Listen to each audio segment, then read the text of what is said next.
Subscribe करें मेरी channel study with Deepa Saini को और इसके साथ बेल आइकन को ज़रूर प्रेस कीजिए जिसके चलते आप मेरी सभी वीडियोस को देख सकें। हेलो एवरीवन, कैसे हो भाई आप सभी। आई थिंक सभी अच्छे होंगे, स्वस्थ होंगे। आज की क्लास में हम DSSB के कुछ प्रीवियस ईयर के ज्योग्राफी के क्वेश्चन आंसर करेंगे, पूरा डिटेल से उनको सॉल्व करेंगे। किस तरीके के क्वेश्चन पिछली बार आए थे तो उन सबको डिटेल से देखेंगे। उससे पहले आप सभी के लिए एक इन्फॉर्मेशन भी है। अब अचीवर्स एकेडमी ऐप पर ज्योग्राफी का PGT और नेट लेवल का पेड कोर्स अवेलेबल है, तो जो स्टूडेंट लेना चाहते हैं वो वहाँ से पेड कोर्स ले सकते हैं। तो DSSB PGT कोर्स भी अवेलेबल है, तो देर नहीं हुई है। आप अभी भी अपना PGT क्लियर करना चाहते हो तो अचीवर्स एकेडमी ऐप ज्वाइन करें। तो चलिए शुरू करते हैं अपनी आज की क्लास। तो यहाँ पर हम 2018 के सारे क्वेश्चन आंसर सोल्व करेंगे ज्योग्राफी सब्जेक्ट के। तो 2018 में मॉर्निंग इवनिंग शिफ्ट होती ही है, तो यहाँ पर मेरे पास कुछ क्वेश्चंस पेपर हैं, तो उन्हीं में से मैं आपको क्वेश्चन कराऊंगी। तो जिसमें सबसे पहला क्वेश्चन आता है नर्मदा बचाओ आंदोलन। क्वेश्चन नंबर 1 इज नर्मदा बचाओ आंदोलन। देखो, मैं पूरा क्वेश्चन नहीं लिखूंगी, मैं सिर्फ बोलूंगी, आपके लिए मेन हेडिंग लिख दूंगी। नर्मदा बचाओ आंदोलन is a good example of. ये किसका एग्जाम्पल था, किसका उदाहरण है नर्मदा बचाओ आंदोलन? प्रेशर ग्रुप का, यानी आपका दबाव समूह, इंटरेस्ट ग्रुप, पॉलिटिकल पार्टी और मूवमेंट। तो देखो भाई, जैसे कि आप थोड़ा सा ध्यान देते ना तो आंसर अपने आप ही पता चल जाता है। नर्मदा क्या है? नदी है, और नदी में तो मूवमेंट होती है नदी के पानी में। और ये जो नर्मदा बचाओ आंदोलन था, ये भी सरदार सरोवर जो डैम बनाया गया था ना नर्मदा के ऊपर, सरदार सरोवर बांध, इससे रिलेटेड है। ये सरदार सरोवर बांध से रिलेटेड है। और किस प्रकार का आंदोलन है? एक मूवमेंट का एग्जाम्पल है। आंसर रहेगा मूवमेंट का एग्जाम्पल है सरदार सरोवर डैम, जो कि नर्मदा नदी पर बना है। और इस डैम के कारण जो वहाँ के व्यक्ति थे उनको काफ़ी परेशानियाँ हो रही थी, और इसी वजह से, उन्हीं दिक्कतों की वजह से उन्होंने नर्मदा बचाओ आंदोलन शुरू किया था, जो कि सरदार सरोवर डैम के खिलाफ था। तो ये एक मूवमेंट का एग्जाम्पल है। किसका एग्जाम्पल है? मूवमेंट। आप ऐसे भी याद कर सकते हो कि नर्मदा नदी में तो मूवमेंट होता है, तो this is a example of movement. Next आता है क्वेश्चन नागा अर्जुन सागर बांध। ये सारे डैम है ना, मैंने अपने चैनल पर भी करवा रखे हैं, स्टडी विद दीपा सैनी। आप वहाँ पर भी जाके इन सभी डैम्स को देख सकते हो, पूरी वीडियो है। नागा अर्जुन सागर बांध, ये एक प्रोजेक्ट था। ये कब लॉन्च हुआ था? क्वेश्चन में आया नागा अर्जुन सागर बांध कब लॉन्च हुआ था। ऑप्शन थे 1956, 1975, 1956, 1975, 1967, 1967, 1965, 1965। तो राइट आंसर रहेगा 1956। तो ये कब लॉन्च किया गया था? 1956। ठीक है, बट इस पर काम पूरा कंप्लीट कब हो गया था भाई? तो वो हो गया था आपका 1966 से 1967 के बीच, पर लॉन्च हुआ था ये 1956 में। तो राइट आंसर रहेगा 1956, क्योंकि लॉन्च की ही बात की गई थी। ये नागा अर्जुन सागर बांध ये आपका तेलंगाना राज्य में है, और किस नदी पर है?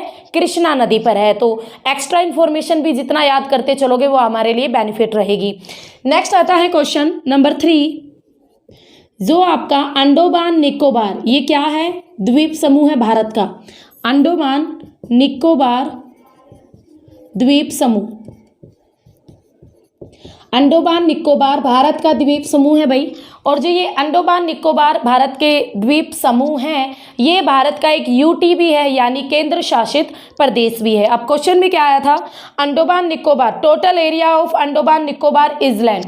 तो इसका हमें टोटल एरिया बताना, यानी कुल क्षेत्रफल। ऑप्शन थे 8249 kilometre square, 8532 kilometre square, 8921 kilometre square, 8191 kilometre square. तो राइट आंसर रहेगा 8249 किलोमीटर स्क्वायर। ठीक है, स्क्वायर किलोमीटर, किलोमीटर स्क्वायर जो आपको लगे वैसे बोल लेना। तो 8,249 किलोमीटर स्क्वायर या स्क्वायर किलोमीटर। अंडमान निकोबार द्वीप समूह भारत के पूर्व की ओर बंगाल की खाड़ी में है ये द्वीप समूह अंडमान निकोबार, ठीक है। और अंडमान निकोबार द्वीप समूह की कैपिटल क्या है? Port Blair, port Blair. तो इन सारी चीज़ों को आप याद रखोगे। नेक्स्ट आता है क्वेश्चन नंबर 4। यहाँ पर कुछ स्टेटमेंट दी है और ये स्टेटमेंट बायोमास से रिलेटेड है। तो यहाँ पर पूछा गया है कि निम्न स्टेटमेंट्स में से कौन सी करेक्ट है, कौन सी जो व्याख्या है बिल्कुल ठीक है जो कि बायोमास को दर्शाती है। तो व्हाट इज बायोमास? बायोमास से रिलेटेड यहाँ पर कुछ व्याख्याएं दी गई हैं, हमें बताना है कौन सी करेक्ट है। तो बायोमास होता क्या है? तो इसकी जो बिल्कुल करेक्ट है वो क्या होगी? देखो बहुत लंबी लंबी चौड़ी चौड़ी है, मैं आपको सिंपली तौर पर बता देती हूँ बायोमास क्या होते हैं। प्रति इकाई क्षेत्र पर, यानी पर यूनिट एरिया और प्रति इकाई आपका अगर हम बात करें टाइम, ठीक है, पर यूनिट एरिया और पर यूनिट जो टाइम है उस पर जो भी लिविंग थिंग्स है, लिविंग यानी जो भी हमारे एनिमल्स है, जो भी हमारे प्लांट्स हैं, ठीक है, तो प्लांट और एनिमल इन सब की कुल मात्रा को किसी भी एरिया की बायोमास कहते हैं। तो प्रति इकाई क्षेत्रफल पर और प्रति इकाई यानी किसी पर्टिकुलर टाइम में किसी एरिया में जीवित जो जीव हैं, जो प्लांट्स हैं, जो पौधे हैं, जो जंगली जानवर है, उन सब की कुल मात्रा को यानी क्वांटिटी को, उन सब की कुल क्वांटिटी को और उनके वेट को भी यानी वजन, वेट यानी वजन और भार को भी, तो उनके वजन को, भार को, उनकी क्वांटिटी को, उनकी मात्रा को बायोमास कहते हैं। ठीक है, हमारे भारत में भी विश्व के अंदर भी काफ़ी बायोमास है, टुंड्रा बायोमास, ये मैंने आई थिंक करवा भी रखा अपने चैनल पर। तो अगर आप ये सारी चीज़ें पढ़ना चाहते हो ना, तो मेरे चैनल का नाम है स्टडी विद दीपा सैनी। तो आप इस चैनल पर जब जाओगे तो इस चैनल पर आपको इन सब से रिलेटेड वीडियोस मिलेंगी। तो बायोमास से भी रिलेटेड वहाँ पर वीडियो आपको मिलेगी। तो स्टडी विद दीपा सैनी, तो यहाँ पर जाकर आप इजीली काफ़ी कुछ देख सकते हो ज्योग्राफी से रिलेटेड। पीजीटी लेवल के भी काफ़ी वीडियोस हैं। ये मेरा खुद का चैनल है, अभी नया नया बनाया है, तो please like share and subscribe my channel, इतना तो आप कर ही सकते हो। ठीक है, नेक्स्ट क्वेश्चन पर चलते हैं। तो आई थिंक आपको समझ में आ गया है बायोमास क्या होते हैं। कुछ नहीं है भाई, एक एरिया में जो भी जानवर हैं, जो भी पेड़ पौधे हैं, जीव जंतु हैं, उन सब की कुल मात्रा को, उनके वजन को, उनके भार को उस एरिया की बायोमास के नाम से जानते हैं। इंग्लिश में से बायोस्फीयर भी कहते, नहीं बायोस्फीयर नहीं, बायोमास ही कहते हैं इंग्लिश में भी। नेक्स्ट आता है question, what is the position of moon is in पेरिजी। Next question है पेरिजी। पेरिजी कौन सी सिचुएशन है? तो पेरिजी जब आपकी मून और अर्थ यानी ये जो दोनों अर्थ के चारों ओर चक्कर काटता है ना हमारा चंद्रमा, तो जब ये दोनों एक दूसरे के बिल्कुल नियरेस्ट होते हैं, यानी एक दूसरे के बिल्कुल करीब होते हैं, पास होते हैं, तो ये बिल्कुल करीब होते हैं, एक दूसरे के नियर होते हैं, तो उस सिचुएशन को कहा जाता है पेरिजी। तो ऑप्शन में आपका यही था, nearest to earth and moon. तो पृथ्वी और चंद्रमा के बिल्कुल नज़दीक की दूरी होती है, दोनों बिल्कुल एक दूसरे के करीब होते हैं, तो उस सिचुएशन को कहते हैं पेरिजी। और जब पृथ्वी और चंद्रमा एक दूसरे के बिल्कुल नज़दीक होते हैं तो उसमें जो किलोमीटर होते हैं, कितने किलोमीटर का अंतर होता है दोनों में? तो भाई इसमें होता है 3,64,000 किलोमीटर का अंतर, 3,64,000 किलोमीटर का। ये एक्स्ट्रा नॉलेज है जो मैं आपको बता रही हूँ। उसके अलावा मैक्सिमम बात करें, ये तो है minimum distance of moon and earth, minimum. अब मैक्सिमम डिस्टेंस की बात करें तो मैक्सिमम होता है 4,06,000 किलोमीटर। Maximum is 4,06,000 kilometre. ठीक है, ये पेरिजी है मिनिमम वाली डिस्टेंस, मैक्सिमम को अपोजी कहते हैं, पेरिजी अपोजी। ठीक है, अधिकतम दूरी अपोजी। अब आपको मिनिमम पता चल गई, मैक्सिमम पता चल गई, एवरेज भी तो पता होनी चाहिए, एवरेज भी एग्जाम में पूछी जाती हैं। तो पृथ्वी और चंद्रमा यानी मून और अर्थ के बीच की जो औसत दूरी है वो है भाई आपकी 3,84,400 किलोमीटर। ठीक है, 3,84,400 किलोमीटर बिल्कुल एवरेज डिस्टेंस है पृथ्वी और चंद्रमा के बीच का। तो आई थिंक आपको ये तीनों ही चीज़ें याद रखनी पड़ेगी अगर आप DSSB का एग्जाम देने जा रहे हो, तो वहाँ पर इस तरीके के क्वेश्चन आते हैं। नेक्स्ट आता है क्वेश्चन NRSA। इसकी फुल फॉर्म पूछी गई थी भाई, फुल फॉर्म, NRSA की फुल फॉर्म। तो जो आंसर थे उसमें मैं सीधा सारे ना बोलकर टाइम वेस्ट वाली बात है, हम सीधा आंसर पर चलते हैं। एन से था द नेशनल, आर से था रिमोट, एस से था सेंसिंग, ए से था एजेंसी। तो भारत में जो रिमोट सेंसिंग की एजेंसी है उसकी शॉर्ट फॉर्म थी।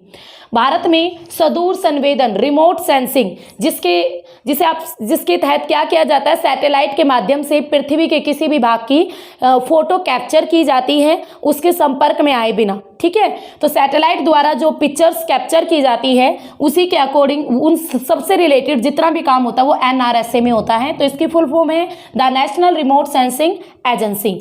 नेक्स्ट क्वेश्चन आता है, जो नेपाल है, नेपाल में पॉपुलर मूवमेंट कब स्टार्ट हुआ था? पॉपुलर मूवमेंट, नेपाल के अंदर पॉपुलर मूवमेंट कब शुरू हुआ था? तो ये पॉपुलर मूवमेंट नेपाल में शुरू हुआ था, पहले तो आप ये याद रखोगे। और कब हुआ था भाई? अप्रैल 2006 में।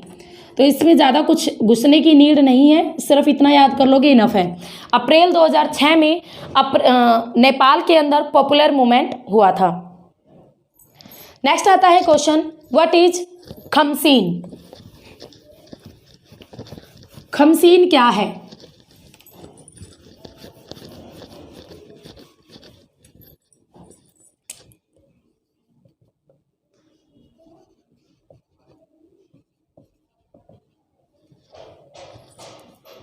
खमसीन, व्हाट इज खमसीन?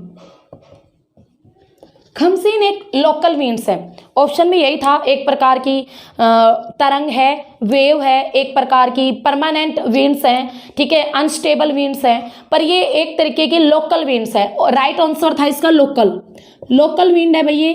ये एक स्थानीय हवा है। जैसे हमारे भारत में लू चलती है ना गर्मियों में, अब मई जून में लू चलती है, उसी तरीके की खमसीन एक हॉट हवा है, यानी गर्म है, ड्राई यानी सूखी है, और सैंडी एयर है भाई। सैंडी यानी धूल भरी हवा है, ठीक है, धूल भरी हवा है। और ये कहाँ पर चलती है? मिस्र में। कहाँ पर चलती है? मिस्र में, इजिप्ट में चलती है, मिस्र में, ठीक है। गर्म, सूखी और धूल भरी आंधियाँ है जिसको खमसीन कहते हैं। सारा मरुस्थल से ये उठकर चलती हैं। तो एक तरीके की स्थानीय पवन है। ऑप्शन में था लोकल विंड्स, तो राइट आंसर रहेगा और लोकल विंड्स। इसके साथ साथ आप ये सारी इन्फॉर्मेशन भी याद करके चलोगे, नेक्स्ट एग्जाम में आ सकती हैं। नेक्स्ट आता है क्वेश्चन, हॉर्स लैटिट्यूड यानी जिसे हिंदी में कहते हैं, इंग्लिश में तो हॉर्स लैटिट्यूड ही कहते हैं, हिंदी में कहते हैं अश्व अक्षांश।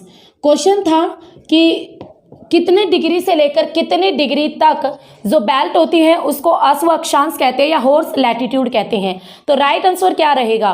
देखो, ये हमारी पृथ्वी, यहाँ पर 0 डिग्री और 0 डिग्री से ऑप्शन में था 30 डिग्री और 30 डिग्री, यानी 35 था, 35 डिग्री नॉर्थ और 35 डिग्री साउथ, ठीक है, ऑप्शन में ये दिया हुआ था। तो भाई अगर 0 डिग्री से ना देता, ऑप्शन में सीधा था 35 डिग्री नॉर्थ से 35 डिग्री साउथ के बीच में जो बेल्ट है, जो प्रेशर बेल्ट है, उसको कहते हैं अश्व अक्षांश। ऑप्शन पर निर्भर करती है काफ़ी चीज़ें। वैसे तो आपकी 30 डिग्री से 35 डिग्री तक का एरिया अश्व अक्षांश कहलाता है। ज़्यादातर तो 30 डिग्री नॉर्थ से 35 डिग्री नॉर्थ तक का एरिया और नीचे भी 30 डिग्री साउथ से 35 डिग्री साउथ का एरिया अश्व अक्षांश यानी हॉर्स लैटिट्यूड कहते हैं। क्योंकि जब पुराने टाइम पर जो यात्री होते थे तो वो घोड़ों का व्यापार करते थे और कई एरियाज ऐसे आते थे ना समुद्र के अंदर जहाँ पर हवा बिल्कुल भी नहीं चलती थी और कई दिन जहाज़ एक ही जगह पर रुक कर खड़े हो जाते थे, क्योंकि अगर हवा नहीं चलेगी तो जहाज़ों में भी मूवमेंट नहीं होगी। तो इस वजह से जो यात्री थे वो क्या करते थे, व्यापारी, वो कुछ घोड़ों को समुद्र के अंदर फेंक देते थे ताकि जहाज़ कुछ हल्का हो और आगे की ओर बढ़े। तो इसी वजह से जिन अक्षांशों के बीच ये घटना होती थी घोड़ों को समुद्र में फेंकने की, तो उन्हीं अक्षांशों को को हॉर्स लैटिट्यूड के नाम से जाना जाता है। तो राइट तो रहेगा 30 से 35 डिग्री उत्तरी अक्षांश और 30 से 35 डिग्री दक्षिणी अक्षांश। पर ऑप्शन में क्या था, 35 डिग्री उत्तरी अक्षांश से 35 डिग्री दक्षिणी अक्षांश तक का एरिया। तो आप ऑप्शन के हिसाब से आंसर दोगे तो DSSB में इस तरीके का ऑप्शन आया था, 35 डिग्री नॉर्थ और साउथ ऑफ इक्वेटर। ठीक है, यानी इक्वेटर से 35 डिग्री नॉर्थ की ओर और इक्वेटर से 35 डिग्री साउथ की ओर। तो ऑप्शन के हिसाब से आपका यही आंसर राइट रहेगा। तो मैंने आपको बता दिया है इसे असो अक्षांश क्यों कहते हैं। ठीक है, इसको भी आप याद रखना। नेक्स्ट क्वेश्चन आता है, what is the surface temperature of sun, यानी सन का सरफेस टेम्परेचर कितना है। सरफेस यानी सतह, सतह टेम्परेचर ऑफ सन, सूर्य की सतह का टेम्परेचर कितना है। ठीक है, तो केल्विन में ऑप्शन थे 3550 केल्विन, 4290 केल्विन, 9940 केल्विन और लास्ट था 5778 केल्विन। तो केल्विन में इसका राइट आंसर रहेगा 5778 केल्विन। तो राइट आंसर इज, आप इसको अच्छी तरीके से याद करके जाना, ये काफ़ी एग्जाम्स में पूछा जाता है। 5778 kelvin is right surface temperature of sun. ठीक है, यानी सूर्य की सतह का टेम्परेचर।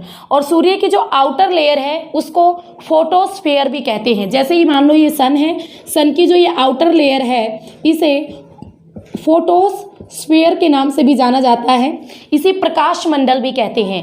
और अगर डिग्री सेल्सियस में इसके टेम्परेचर की बात करें तो भाई डिग्री सेल्सियस में इसका टेम्परेचर 6000 डिग्री सेल्सियस के लगभग है। ठीक है, और अगर हम बात करें सूर्य के कोर की, यानी सूर्य का बिल्कुल आंतरिक भाग जिसे कोर कहते हैं, इसके टेम्परेचर की बात करें तो लगभग 1.5 करोड़ डिग्री सेल्सियस के लगभग है। ठीक है, 1.5 करोड़ डिग्री सेल्सियस के लगभग है सूर्य के आंतरिक भाग का तापमान। सूर्य में 2 ही गैसें हैं, हाइड्रोजन और हीलियम। कुछ मात्रा में अन्य भी गैसें पर मैक्सिमम हाइड्रोजन और हीलियम है। और इन्हीं दोनों गैसों में विस्फोट होते रहते हैं, नाभिकीय विखंडन की प्रक्रिया होती रहती है, जिसकी वजह से सूर्य अपने आप ऊर्जा को उत्सर्जित करता है, पैदा करता है। और ऊर्जा का भंडार है, ऊष्मा का भंडार है सूर्य। तो समझ गए ये सारी इंफॉर्मेशन। तो ये था सूर्य, surface temperature of sun 5778 kelvin. तो चलते हैं अपने नेक्स्ट क्वेश्चन में। आई थिंक यहाँ तक आपको जितने भी क्वेश्चन थे उनसे रिलेटेड जो भी डाउट थे वो सब क्लियर हो गए हैं। नेक्स्ट आता है प्रसार भारती। भारत में प्रसार भारती की शुरुआत कब हुई। तो ऑप्शन थे 1994, 1997, 1999, 1991। तो राइट आंसर रहेगा जो भारत के अंदर जो प्रसार भारती था वो 1997 में आया था। और भाई DSSB में ये क्वेश्चन 3 से 4 बार पूछा जा चुका है। ठीक है, 3 से 4 बार पूछा जा चुका है, तो आप इसको याद रखोगे। नेक्स्ट आता है भारत में नहीं, वर्ल्ड में जो टाइम जोन है, यानी पूरे विश्व को कितने समय में बांटा गया, कितने टाइम जोन में पूरे वर्ल्ड को बांटा गया है, कितने टाइम जोन में। तो पूरे वर्ल्ड का टाइम जोन पूछा गया है, पूरे वर्ल्ड को कितने टाइम जोन में बांटा गया है। तो राइट आंसर रहेगा 24। जैसे हमारे भारत में तो हमने एक ही समय रेखा को माना है ना, 82.5 डिग्री पूर्वी देशांतर रेखा। उसी तरीके से अगर पूरे वर्ल्ड ने, हर देश ने अपनी अपनी समय रेखा मानी है, बट कुछ देश ऐसे भी हैं जो किसी अन्य देश की भी सीमा रेखा को मानते हैं।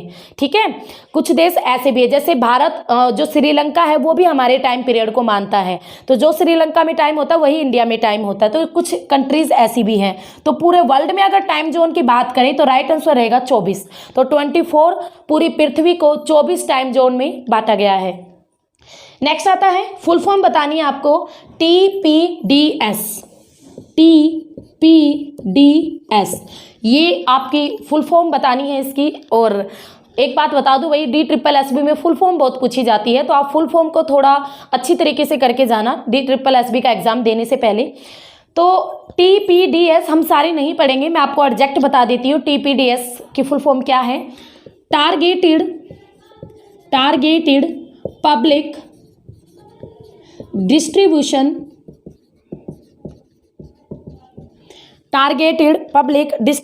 सिस्टम।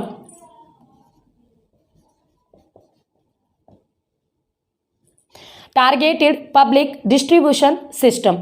नेक्स्ट आता है क्वेश्चन, जियोग्राफी में सर्वे ऑफ इंडिया की स्थापना की गई थी। ठीक है, भूगोल में सर्वे ऑफ इंडिया यानी भारतीय सर्वेक्षण विभाग, हिंदी में बात करें भारतीय सर्वेक्षण विभाग और इंग्लिश में सर्वे ऑफ इंडिया। ये सर्वे ऑफ इंडिया अगर किसी स्टूडेंट को ना पता हो तो भारत में किस एरिया में किस तरीके का कहाँ पर नदी है, कहाँ पर लैंड है, कहाँ पर घर बने हुए हैं, कहाँ पर सड़कें हैं, तो इन सब चीज़ों का सर्वे किया जाता है। हम कहते हैं ना पॉपुलेशन का भी भाई सर्वे हो रहे हैं।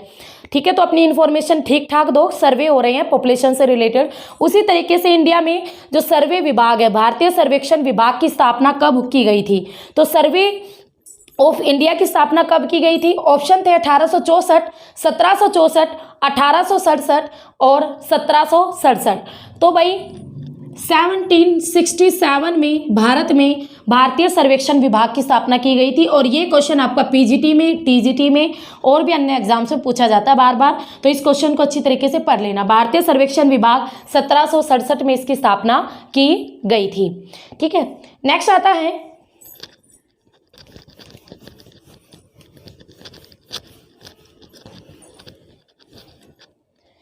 Which is the flowing mountain range is in Maharashtra. यानी 4 आपको रेंज दी गई थी, माउंटेन रेंज, पर्वत श्रेणियां, और ये चारों रेंज में से आपको बतानी थी महाराष्ट्र राज्य में कौन सी रेंज है। तो Abor range, Barail range, Dalma range और बामनोली रेंज। तो राइट आंसर रहेगा आपका बामनोली रेंज। ये जो बामनोली रेंज है ये आपकी महाराष्ट्र राज्य में है, महाराष्ट्र राज्य में पड़ती है, और महाराष्ट्र राज्य का जो पश्चिमी घाट वाला एरिया है उसमें पड़ती है ये बामनोली रेंज। तो बामनोली पर्वत श्रेणी यानी बामनोली पर्वत श्रृंखला ये आपकी महाराष्ट्र राज्य में पश्चिमी घाट में। अब पश्चिमी घाट से एक क्वेश्चन और भी आता है, पश्चिमी घाट का दूसरा नाम, तो इसे सह्याद्री के नाम से भी जाना जाता है। किसके नाम से? सह्याद्री के नाम से भी जाना जाता है पश्चिमी घाट को। तो ये भी मोस्ट इंपॉर्टेंट क्वेश्चन है जो बार बार पूछे जाते हैं। नेक्स्ट आता है ग्रिफिथ टेलर के क्लाइमोग्राफ जलवायु आरेख की सापेक्षिक आर्द्रता क्या है? ये मैंने अपने चैनल पर भी करवा रखा है, स्टडी विद दीपा सैनी। यहाँ पर क्लाइमोग्राफ और हीदरग्राफ जो कि ग्रिफिथ टेलर महोदय का था, तो पूरा डिटेल से मैंने करवाया हुआ एक एक चीज़, तो आपको यहाँ पर मैं ज़्यादा कुछ नहीं समझा पाऊंगी, आप मेरे चैनल पर जाकर इस वीडियो को देख सकते हो। तो ग्रिफिथ टेलर के क्लाइमोग्राफ में सापेक्षिक आर्द्रता यानी जो रिलेटिव ह्यूमिडिटी, सापेक्षिक आर्द्रता रिलेटिव ह्यूमिडिटी का प्रतिशत पूछा गया है। तो जो ग्रिफिथ टेलर महोदय का क्लाइमोग्राफ था उसमें आर्द्रता को 20% से 80, वैसे तो 100%, देखो 20% से 100% तक की आर्द्रता का यूज किया था टेलर महोदय ने। बट DSSB के ऑप्शन में क्या था? 10 से 60%, 20 से 70%, 10 से 70% और 20 से 80%। तो राइट आंसर क्या रहेगा?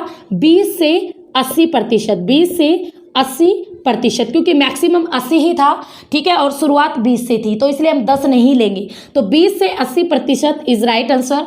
ऑप्शन के हिसाब से कई बार हमें आंसर के जवाब देने पड़ते हैं, एग्जैक्ट ये है, ऑप्शन में ये था, तो आप इसको टिक करोगे। नेक्स्ट आता है क्वेश्चन, निम्न में से किस राज्य में जनसंख्या का घनत्व अधिक है?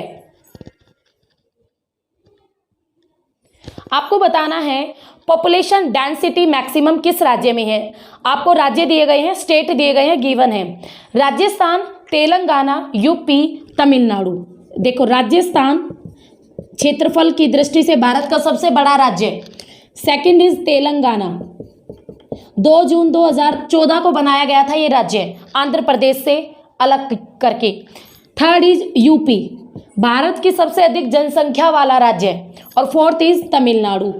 तमिलनाडु एक ऐसा राज्य है जहां सर्दियों में अधिक वर्षा होती है। ठीक है, सर्दियों में इसके कोरोमंडल तट पर वर्षा होती है, सर्दियों में एकमात्र राज्य। अब देखो राजस्थान यानी सूखा सूखा, यहाँ पे तो पॉपुलेशन कम है, तो जनसंख्या अधिक कैसे होगा यहाँ पर? क्या इनमें चारों राज्य में से जनसंख्या घनत्व यानी एक प्रति इकाई क्षेत्रफल पर कितने लोग रह रहे हैं, तो वो तो अधिक हो ही नहीं सकता ना, क्योंकि थार मरुस्थल भी राजस्थान में है, सूखा इलाका है, दूर दूर तक लोग नहीं रहते, तो राजस्थान में कहाँ जनसंख्या घनत्व अधिक होगा? तो फर्स्ट इज रॉन्ग। यूपी देखो, यूपी में जनसंख्या अधिक है। ठीक है, जनसंख्या अधिक है और एरिया भी अच्छा खासा ले रहा है और भारत की सबसे अधिक जनसंख्या वाला। तो ये अगर इन चारों की बात करेंगे ना तो सीधे तौर पर हमें पता चल जाएगा भाई जनसंख्या भी इसमें अधिक है और एरिया भी ठीक ठाक ले रहा है। तो राइट आंसर रहेगा यूपी। निम्न में से इन 4 राज्यों में से जनसंख्या घनत्व तो सबसे अधिक किसमें है? यूपी। वैसे अगर बताऊं 2011 की पॉपुलेशन के अकॉर्डिंग सबसे ज्यादा जनसंख्या घनत्व भारत में बिहार राज्य में है, 1102 व्यक्ति प्रति वर्ग किलोमीटर। ठीक है, भारत में 1102 व्यक्ति प्रति वर्ग किलोमीटर बिहार राज्य में सबसे अधिक जनसंख्या घनत्व है। सेकंड नंबर पर आता है वेस्ट बंगाल का यानी पश्चिम बंगाल का। और सबसे कम जनसंख्या घनत्व अरुणाचल प्रदेश में है भाई, 17 व्यक्ति प्रति वर्ग किलोमीटर। यानी अरुणाचल प्रदेश में एक वर्ग किलोमीटर पर 17 लोग रहते हैं। ठीक है, तो ये इतनी नॉलेज हमने यहाँ से गेन कर ली है। तो आगे चलते हैं। नेक्स्ट आता है रॉक सर्कल। रॉक सर्कल यानी आपका चट्टानों का चक्र, जो कि आई थिंक आपने पढ़ा भी होगा, ज़्यादा मुश्किल क्वेश्चन नहीं है। रॉक सर्कल यहाँ पर पूछा गया था। रॉक सर्कल में यानी चट्टानों के चक्र में सबसे पहले आपकी आती है आग्नेय चट्टान, बिल्कुल राइट, सबसे पहले हमारी आग्नेय चट्टान आती है। सेकंड इन्होंने डाला सेडिमेंट्री रॉक्स आती है यानी अवसादी चट्टान, बिल्कुल राइट भाई, सेकंड नंबर पर अवसादी चट्टान डाला। और थर्ड पर इन्होंने डाला फिलिंग द ब्लैंक्स कि फिलिप्स की थर्ड पर क्या आती है, कौन सी चट्टान आती है? तो आग्नेय, अवसादी और थर्ड पर क्या आता है?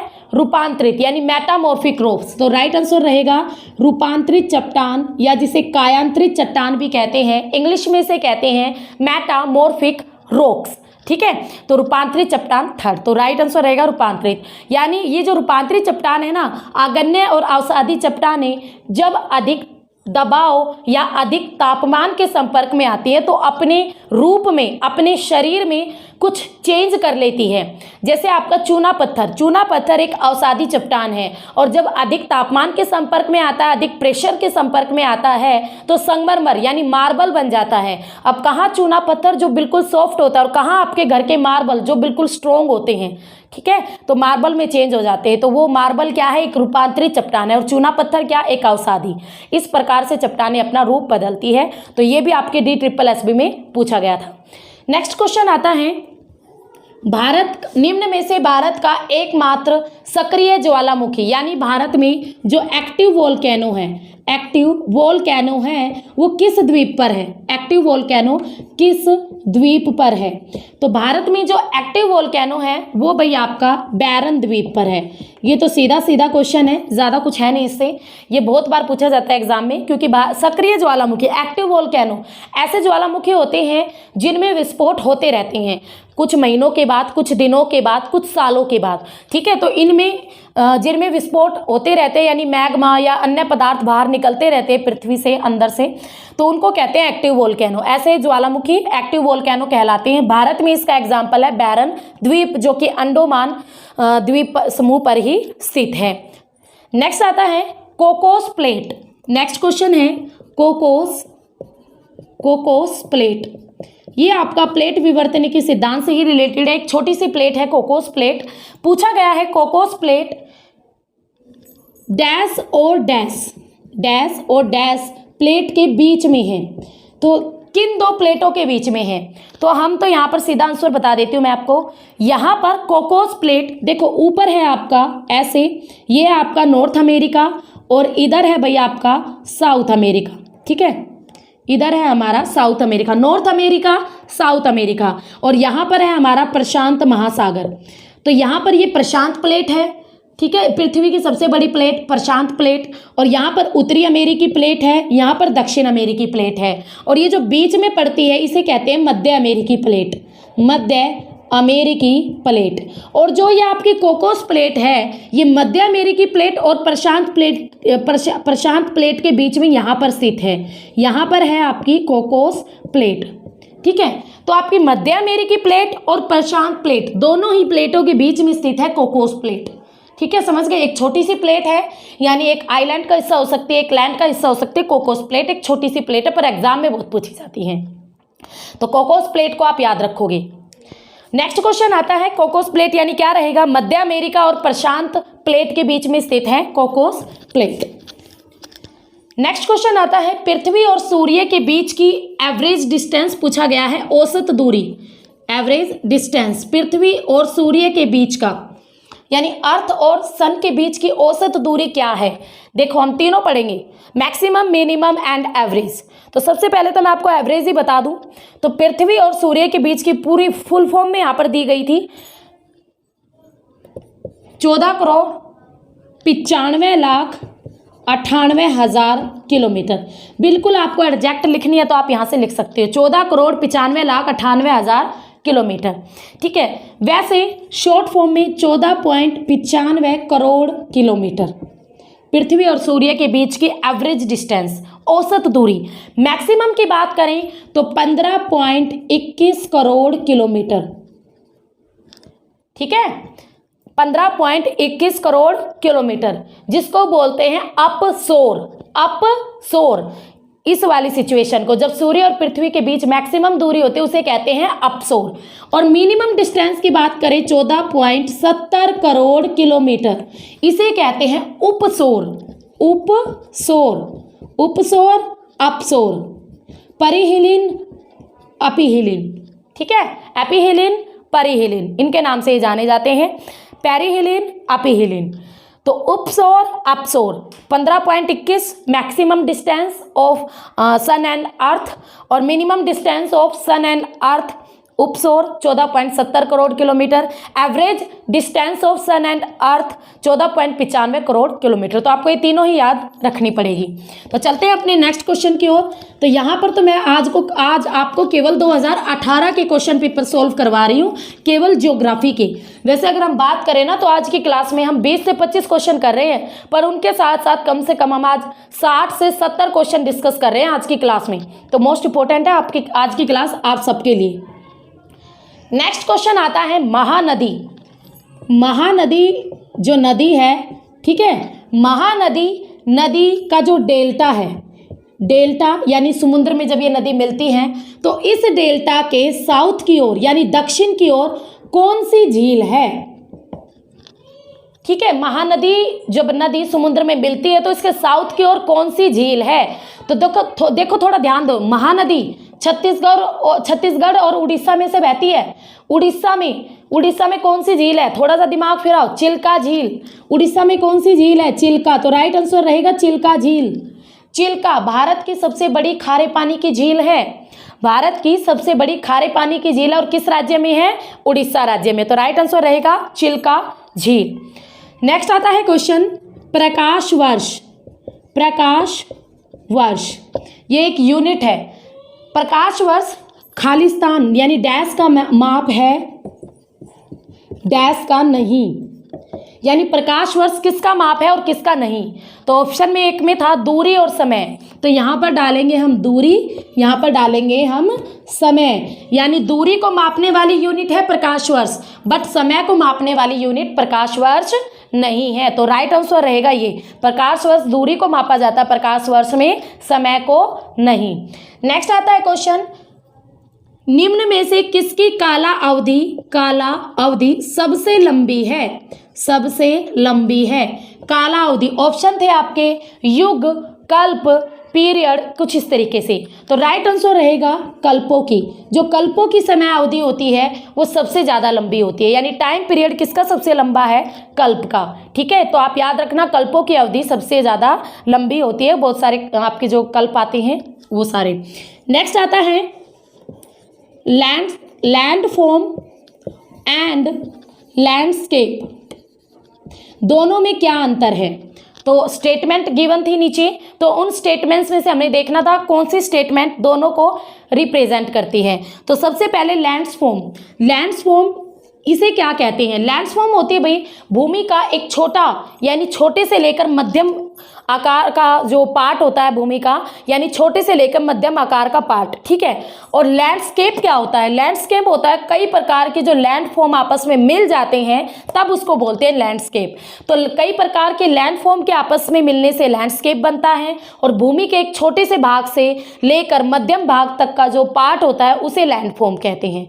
तो आई थिंक आप समझ गए हो। ठीक है, लैंडफॉर्म छोटे से लेकर मध्यम आकार का पार्ट, लैंडस्केप कई प्रकार के लैंडफॉर्म जब आपस में मिल जाते हैं तो तो उसे लैंडस्केप कहते हैं। तो एक स्टेटमेंट यही गिवन थी कि पृथ्वी के छोटे और मध्यम आकार को लैंडफॉर्म कहते हैं और कई लैंडफॉर्म को मिलाने पर एक लैंडस्केप बनता है। तो ये बिल्कुल राइट थी।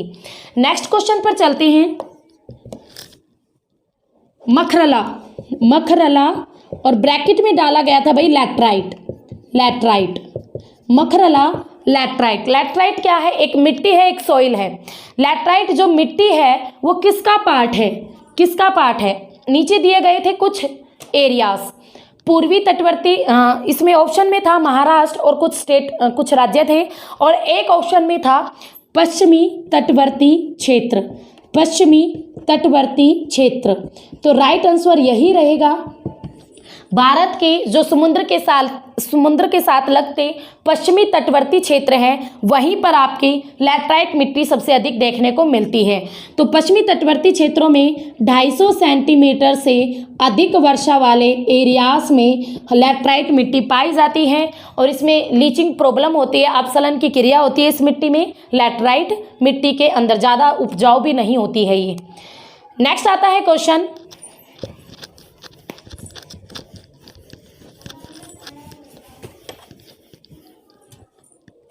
उष्णकटिबंधीय सदाबहार और अर्ध सदाबहार वन निम्न में से कहाँ पाए जाते हैं? तो कुछ राज्यों के नाम थे उष्णकटिबंधीय, यानी आपके जो एवरग्रीन ट्रॉपिकल जो फॉरेस्ट हैं, जो सदा हरे भरे रहते हैं, जो अधिक वर्षा वाले एरियाज में मिलते हैं, और उनके साथ साथ जो अर्ध सदाबहार वन हैं वो भारत में कहाँ देखने को मिलते हैं? तो इसका राइट आंसर रहेगा भारत के जो उत्तर पूर्वी राज्य हैं, उत्तर पूर्वी जो भारत के राज्य हैं, ऐसे भारत के 7 राज्य हैं भाई उत्तर पूर्व में, इन्हीं में ही आपके सदाबहार वन और अर्ध सदाबहार वन ज़्यादातर देखने को मिलते हैं। तो इनमें आपका अरुणाचल प्रदेश, नागालैंड, मणिपुर, मिजोरम, त्रिपुरा, असम, मेघालय, ठीक है। तो ये सारे राज्य आ जाते हैं भारत के 7 सिस्टर के नाम से भी जानते हैं, हो गए ना 7, अरुणाचल प्रदेश, नागालैंड, मणिपुर, मिजोरम, त्रिपुरा, असम और मेघालय। तो ये 7 राज्य हैं जो कि भारत के उत्तर पूर्वी राज्यों के नाम से जाने जाते हैं। तो सदाबहार वन और अर्ध सदाबहार वन दोनों ही वन भारत के इन 7 राज्यों में ही अधिक मात्रा में देखने को मिलते हैं। नेक्स्ट क्वेश्चन आता है हाइड्रोलॉजिकल का अंश नहीं है, हाइड्रोलॉजिकल का अंश, इसका अंश नहीं है। तो हाइड्रोलॉजिकल का अंश नहीं है, क्या नहीं है? तो देखो हाइड्रोलॉजिकल यानी इसे हिंदी में कहेंगे हाइड्रो यानी जल, लॉजिकल जल योजन, क्या कहेंगे? जल योजन। तो ऑप्शन थे वाष्पीकरण, वर्षण, घनीकरण, हाइड्रेशन। तो राइट आंसर रहेगा हाइड्रेशन, क्योंकि हाइड्रेशन को ही क्या कहते हैं? हाइड्रेशन, हाइड्रेशन को ही जल योजन कहते हैं, हाइड्रेशन को ही जल योजन। ये थोड़ा थोड़ा साइंस में भी आ जाता है, बट ये जियो का भी पार्ट है हाइड्रोलॉजिकल, ठीक है। ये एक जल योजन यानी जल की क्रिया होती है जिसमें जल की मूवमेंट, अपर्दन किस तरीके से कर रहा है, तो ये सारी चीज़ें इसमें शामिल होती हैं। नेक्स्ट आता है क्वेश्चन, 1 इंच को 4 मील में बदलना है और RF ज्ञात कीजिए। ये आपका PGT लेवल का क्वेश्चन है, बट DSSS भी कुछ नहीं कह सकते, वो कितना ही डीपली क्वेश्चन डाल देते हैं। तो RF में इसको बदलना है तो कुछ नहीं करना, सबसे पहले आपको पता होना चाहिए 1 मील में कितने इंच होते हैं। तो भाई 1 मील में 63,360 इंच होते हैं, आपको इस चीज़ को याद रखना है। 1 मील में कितने इंच होते हैं? 63,360। अब यहाँ 4 मील है और हमें इंच दिखाने हैं तो कितने निकलेंगे? तो आपको 63,360 इंटू 4 तो कर दो, 4 6 24, 2 4 3 12, 2 14, 1 4 3 12 और 1 13, 1 4 6 24 और 25। तो आंसर रहेगा 1 मील। तो यहाँ पे 1:, ठीक है, ये आपका राइट आंसर हो जाएगा। और ये क्या निकल कर आ गए? इंच, ठीक है। तो ऑप्शन में एक यही था 1:253 440 इंच। तो राइट आंसर रहेगा ये। बस आपको ये याद रखना है 1 मील में कितने इंच होते हैं, 1 मील में कितने इंच होते हैं। तो ज़्यादा मुश्किल नहीं था, सीधा गुना करना है और हमें निकाल लेनी है यूनिट और अपनी सीधी भर देनी है। बस इस चीज़ को याद रखोगे, 1 मील में 63,360 इंच होते हैं। नेक्स्ट क्वेश्चन आता है कर्क रेखा, कर्क रेखा से रिलेटेड क्वेश्चन है भाई। क्वेश्चन देखो, सिंपल क्वेश्चन तो DSSS भी पूछता ही नहीं है। तो यहाँ पर क्या क्वेश्चन पूछा कर्क रेखा से। सबको पता है हमारे भारत देश के बिल्कुल सेंटर से गुजरती है कर्क रेखा, 8 राज्यों को टच करती है। राज्यों के नाम भी आपने याद कर लिए हैं। बट यहाँ पर क्या पूछा, कर्क रेखा को पश्चिम में कौन सा पार्ट टच करता है और पूर्व में कौन सा पार्ट टच करता है। तो यहाँ पर पश्चिम की बात की गई है, यहाँ पर पूर्व की। ऑप्शन में था एक पश्चिम में कच्छ का रण, तो बिल्कुल राइट था भाई। तो गुजरात में सबसे पश्चिमी राज्य है जिसमें टच करती है कर्क रेखा, और कच्छ का रण भी गुजरात में पड़ता है। और पूर्व में था मिजोरम, तो बिल्कुल राइट, पूर्व में मिजोरम आएगा। तो पूर्व की ओर बिल्कुल लास्ट मिजोरम है, ठीक है। तो ऑप्शन था कच्छ का रण कोमा मिजोरम, तो राइट आंसर यही रहेगा। जो कर्क रेखा है पश्चिम में गुजरात में कच्छ का रण, और ये मिजोरम तो खुद ही राज्य है, तो यहाँ से टच होती है पश्चिम और पूर्व की ओर। नेक्स्ट क्वेश्चन आता है, किस देश में पानी हेतु संघर्ष हुआ था। किस देश में पानी हेतु संघर्ष हुआ था। देखो ये कई क्वेश्चन ऐसे होते हैं ना जो कई बार करंट से उठा लिए जाते हैं या इतनी हिस्ट्री वगैरह से उठा लिए जाते हैं। तो पानी हेतु संघर्ष जो हुआ था वो बोलीविया में हुआ था। याद रखना किस देश में हुआ था, बोलीविया में। बोलीविया में हुआ था भाई पानी हेतु संघर्ष। पानी हेतु संघर्ष बोलीविया में हुआ था। नेक्स्ट क्वेश्चन आता है, एक लंबे टाइम पीरियड में, एक लंबे टाइम पीरियड की, यानी एक बहुत लंबा समय की जो हमारी दशाएं होती है, वायुमंडलीय दशाएं, यानी वायुमंडल के अंदर एक लंबे टाइम पीरियड के अंदर जो भी आपका घटनाएं घटित होती हैं, जैसे बारिश हो रही है, तापमान बढ़ रहा है, घट रहा है, ठीक है, प्रेसिपिटेशन हो रहा है, क्लाउड है, स्नोफॉल हो रहा है, तो इस तरीके की जो भी चीज़ें होती हैं उन्हें क्या कहते हैं, एक लंबे टाइम पीरियड। ऑप्शन थे वेदर कहते हैं या फिर क्लाइमेट कहते हैं, और 2 ऑप्शन और थे।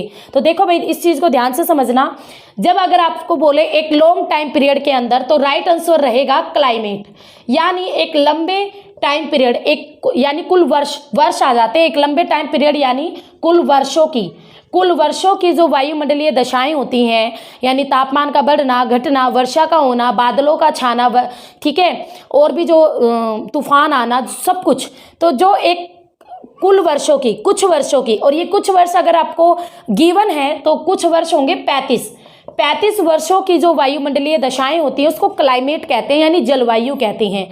और शॉर्ट टर्म की, शॉर्ट यानी कुछ दिनों की, कुछ सप्ताह की और कुछ महीनों की जो जलवायु दशाएं होती हैं उसे आपका वेदर कहते हैं, मौसम कहते हैं। समझ गए, यानी शॉर्ट टर्म में जो हमारी वायुमंडलीय दशाएं होती है उसे वेदर कहेंगे, और लॉन्ग टर्म में जैसे आपकी 35 वर्षों की कुल योग के जो जलवायु दशाएं होती हैं उसे कहा जाता है क्लाइमेट। तो ये थे भाई आपके 2018 के कुछ क्वेश्चन पेपर, जो मैंने कुछ क्वेश्चन पेपर्स के भी क्वेश्चन आंसर, और वो भी ज्योग्राफी के स्पेशली उठाए हैं मैंने, और उनको पूरा डिटेल से डिस्कस हमने कर लिया है, ठीक है। तो आप इन सभी क्वेश्चन को अच्छी तरीके से कवर अप कर लेना, और उसके साथ साथ मेरे चैनल को भी मत भूलना, स्टडी विद दीपा सैनी, और इस चैनल के साथ भी मैक्सिमम जुड़ो, ठीक है। जो स्टूडेंट ज्योग्राफी के हैं तो उनके लिए काफ़ी बेनिफिशियल रखेगा मेरा चैनल, काफ़ी बेनिफिट देगा, काफ़ी वीडियोस है पीजीटी लेवल, टीजीटी लेवल, दोनों ही लेवल्स की, तो आप अच्छी तैयारी कर सकते हो ज्योग्राफी सब्जेक्ट के मेरे चैनल से। और कमेंट करना आपको वीडियो कैसी लगी। तो फिर मिलेंगे, तब तक के लिए have a nice day. Thank you for watching.